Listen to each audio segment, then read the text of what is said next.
Hello children, welcome to Math Park. In our park, today we are going to learn about direct and inverse proportion.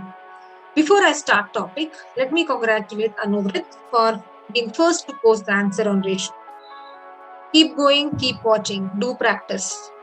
And children, this video is very important. Do watch till end to understand the concept better. So let us understand what is proportion.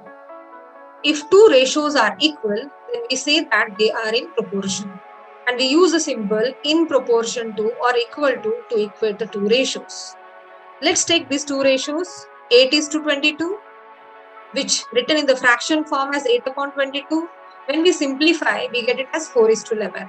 Dividing both of them by 2 4s are 8 and 2 11s are 22. 12 is to 33. Again on simplifying, we get 4 is to 11. So when two ratios, when simplified form are equal, we say that they are in proportion. The other way of saying, children, is when these 8 and 33 are called extremes and 22 and 12 are called means. So you can check product of 8 and 33 will be equal to product of 22 and 12. So when product of extremes is equal to product of means, again we say that the ratios are in proportion. And we read this as 8 is to 22 is in proportion with 12 is to 33. Let's understand what is direct proportion. So two quantities are in direct proportion when the graph of one quantity against the other quantity is a straight line through origin. You can see here. Okay, so cost of pineapples and number of pineapples sold. As number of pineapples sold are increasing, the cost is also increasing. So if one quantity increases, then the other quantity also increases. So this is in case of direct proportion. Or if one decreases, the other also decreases. Now let us solve this question further. So here we can see that the cost of 5 pineapples is $5.25. We are supposed to find the cost of 8 pineapples. So 5 pineapples cost $5.25. So here we follow the unitary method. Given for more, finding for 1, we divide. So for finding the cost of 1 pineapple, we divide $5.25 by 5 and we get it as $1.05 or $1.05. Now we know for 1, for finding for more, we multiply. So the cost of 8 pineapples would be $1.05 into 8, which is $8.40. Once again, let us understand this, children. So you can see here, what did we do? So we can see in case of direct proportion, when one quantity increases, the other also increases. We can see cost of 5 pineapples is 5.25, right? Cost of 1 pineapple was 1.05. 5 pineapple, 5.25. 8 pineapples, it is 8.40.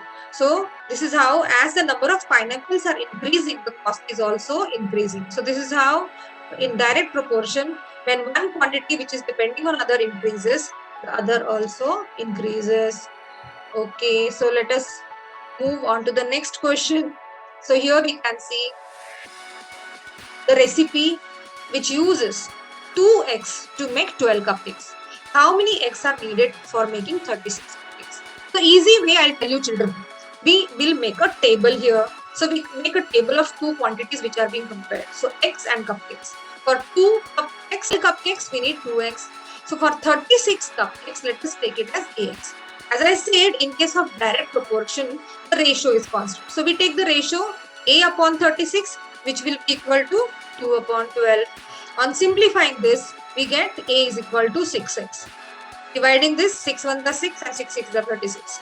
So you can see that as the number of cupcakes are increasing, the requirement of egg is also increasing. So we see here we are required to have 6 eggs. So when 2 eggs are there, 12 cupcakes can be made, and if 6 eggs, 36 cupcakes. So as the number of quantity of cakes is increasing, the quantity of eggs is also increasing. So this is the case of direct proportion. Let's take one more question based on that. So here we have another recipe of cakes.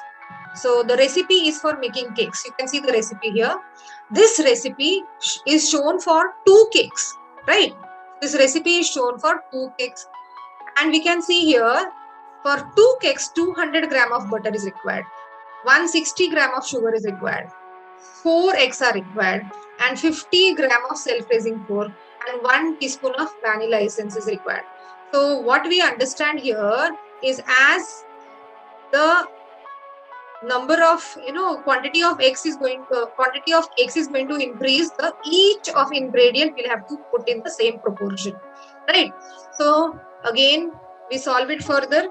So we can see butter, requirement of butter is 200 gram for 2 cakes. So if it is for 1 cake, it will be 200 divided by 2, right? If it is for 1 cake, it will be 200 divided by 2, and for 7 cakes it will be 200 divided by 2 into 7. That is how the butter required is 700 gram. The other ingredient is sugar. Now sugar 160, so for 1 cake it will be 160 divided by 2, and 160 divided by 2 into 7 will be what we need for 7 cakes, which is 560 gram. Eggs, so 4 eggs are required for 2 cakes. So 4 divided by 2, that is 2 eggs will be required for 1 cake, and that is how 2 into 7, 14 eggs will be required for 7 cakes. The next ingredient is self-raising flour, which we need here 150 gram. So for 1 cake it will be 150 divided by 2, and for 7 it will be 150 divided by 2 into 7, which is 525 gram. For vanilla essence, it is 1 teaspoon. So for 1 cake, it is going to be half teaspoon. So half into 7, so 3.5 teaspoon. This is how the requirement. So given the recipe, this is very, very important in the kitchen, children. You can visit kitchen when your mom is cooking, when she is making a tea. You can understand for 1 cup of tea, what all ingredients she is adding. And if she has to make 4 cups of tea, then what all she adds. This is how the day-to-day life, how the proportion is required in day-to-day life. So once again, let us recap. So what we have seen here is for 200 divided by 2, this is for 1, finding for 1 and then multiplying to get for 7 cakes. Sugar required was 160 for 2 cakes. So for 1 it becomes 80, and 80 into 7, which is 560 gram. Eggs requirement was 4 eggs for 2. So for 1 it is 4 divided by 2, and for 7 it is for 1 into 7, which is 14. And self-raising flour was required here 75 gram, and 75 gram multiplied by 7, which is 525 gram. And vanilla essence is 1 teaspoon for 2, so half teaspoon. So children now understood how it is happening. If one quantity increases, other is also increasing. Now let us understand one more question based on direct proportion. Very important. Okay, with the help of graph. This is very much there in your checkpoint syllabus, using the graphs to convert the UK pounds to dollars and all. So understand this very well. Concentrate and observe it. So you can see the graph where US dollars are shown on y-axis and UK pounds are shown on x-axis. And the straight line shows that, of course, it is a case of direct correlation. As the quantity of UK pound is increasing, the same way, depending on it, US dollars also increase. So let us take one question over here. Use the graph to convert 70 UK pounds to US dollars. So what we need to do over here is, on UK pounds, where will 70 come? We have to go there on x-axis. From there, we reach straight to the graph. And from the graph, we drop a parallel line to x-axis, which reaches y-axis over here. And the point where it reaches y-axis, that is your answer in dollars. That is how you can see that 70 UK pounds is approximately equal to $116. One more question let us take. Use the graph to convert $60 to UK pounds. So $60 to UK pounds. So US $60 will, where will it lie? It will lie exactly between 40 and 60. So we go where there is 60 on y-axis. From there we draw a line which is parallel to x-axis till it reaches the graph. From there we drop the perpendicular, and the point where it reaches is our answer.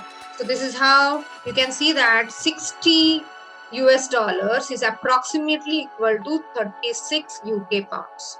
Okay, children. So what we have to do is, we have to look for the quantity on particular axis. Suppose it was 70 UK pounds, so we go at 70 UK pounds. From there we go straight till we reach the graph, and again we draw a line which is parallel to x-axis till we reach y-axis, and this reading is our answer, which is 116 US dollars. When we are asked to convert US dollars to UK pounds, we look for US dollars, 60 US dollars on y-axis. From there we draw a line parallel to x-axis till it reaches the graph. From there we drop the perpendicular down, and this is how we see that 60 US dollars is approximately equal to 36 UK pounds. Okay, children. Now let us understand what is inverse proportion. Okay, it is opposite of direct. Okay, so in case of inverse proportion, when one quantity increases at the same rate, the other quantity decreases.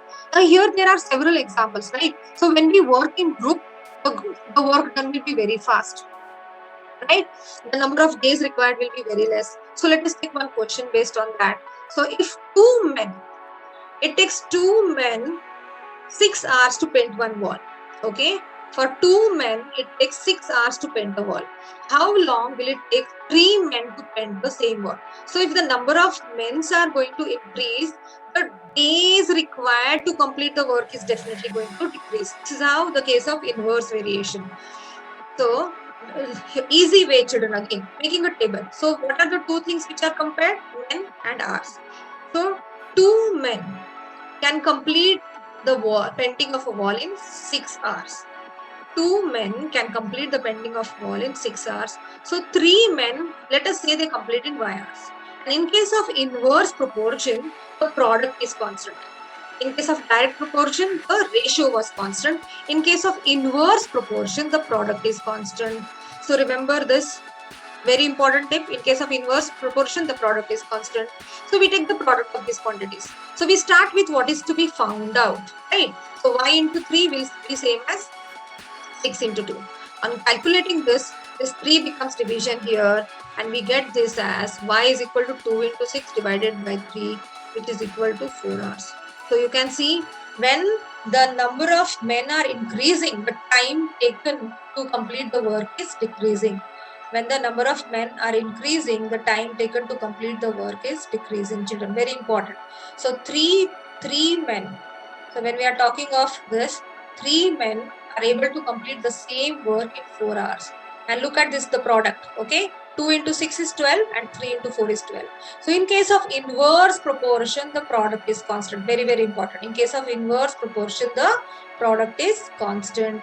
Let us take one more question, children. So we move on to the next question further. So here is a question. So this is very well experienced in our house also, right? So if number of people increase, suppose guests come in our house, the food which was lasting for 8 days, it gets finishes so fast. Box of bird seed lasts 5 birds 15 days. Okay, so this bird seed box can be consumed by 5 birds for 15 days. 5 birds can have the seeds from this box for 15 days. How long the same packet of the birds will last? For 25 birds. If the number of birds are going to increase and the quantity of the seeds are same, so what will happen? Let us check what happens. So the days are going to decrease here. So let us take again a table. Birds, these are the two quantities which are being compared. So birds and days for which bird seed lasts. So when the birds are 5, the food for the bird is lasting for 15 days. If the birds are increasing, they are now 25 birds came, so many guests came over there. Okay, let us take the days which is to be calculated as T. Then, as we have discussed in the previous question, the product is constant. So we have here D into 25 will be same as 15 into 5. So here again equation, children. 25 is multiplication, goes to other side, you have to divide it. So D will be equal to 15 into 5, which is 75, divided by 25, which is 3 days. So you can see here, for 25 birds, the packet will last for 3 days. Let us once again recap this. Okay, for 25 birds, the packet is going to last for 3 days. Look here, children, again product. 5 into 15 is 75 and 25 into 3 is also 75. So in case of inverse variation, the product is constant. Do remember, in case of inverse variation, the product is constant. So the box of the bird seed which was lasting for 5 birds for 15 days, when the number of birds increased to 25, it is lasting for 3 days. So we calculated this by using t into 25 is same as 15 into 5. So we got the value of d as 3 days. So children understood inverse variation and direct proportion. It is also called variation or proportion. So in case of inverse proportion, the product is constant. Once again a recap. So in case of inverse variation, one quantity increases, the other decreases. One increases, the other decreases. One decreases, the other increases. So this is how, right? And in case of direct proportion, both the quantities were increasing simultaneously. Okay, children, do watch, keep watching, subscribe if you haven't, watch this again and again if you have not understood, and enjoy maths. It's fun. Thank you. Have a good day.